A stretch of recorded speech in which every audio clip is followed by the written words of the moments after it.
Hey guys, welcome back to the channel. Today we have the brand new 16-inch M1 Max MacBook Pro.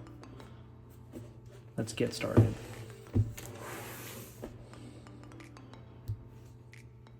This is just an initial reaction to the MacBook Pro, so if you want to check out the full review, please make sure to subscribe and turn on the notifications so you don't miss out. Unlike the new iPhones, there's still plastic on these, which is interesting because Apple keeps talking about reducing the environmental impacts. Once take off the top, let's see what we have in store. We have the Space Gray edition.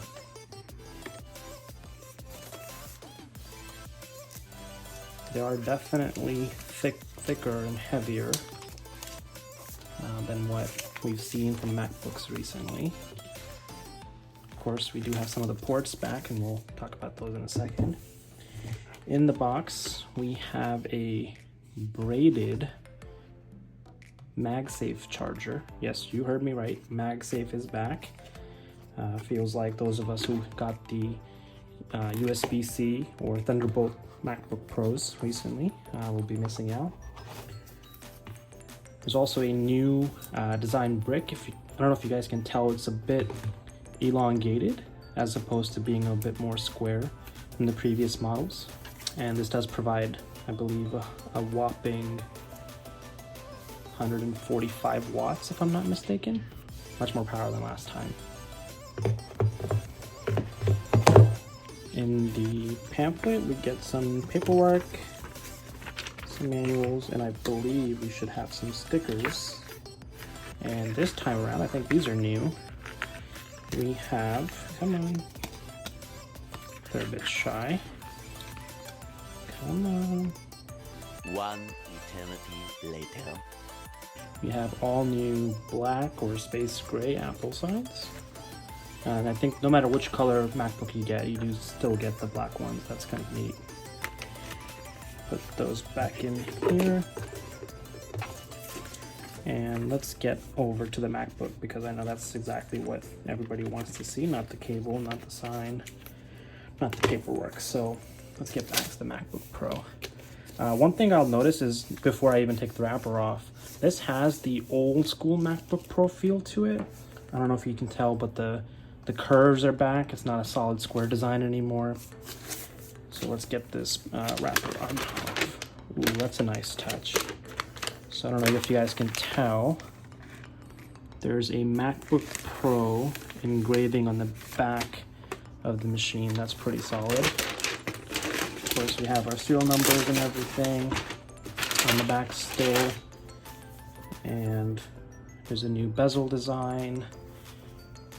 Yeah, definitely feeling very old school MacBook Pro. Probably like the 2010, 2011 models and before. So on one side, we have our MagSafe back. We have two Thunderbolt or USB-C adapters, or ports rather. And Apple does say we can still charge through these, so if you have some old chargers lying around, you can still use those, but with MagSafe around, I don't know why you would. And then you have a new 3.5mm headphone jack, which does allow you to do noise cancellation, which is kind of neat. So if you have a pair of headphones that are, that are good, that have high value, like Sony's or even other like Bose noise canceling headphones, you're able to take advantage of that.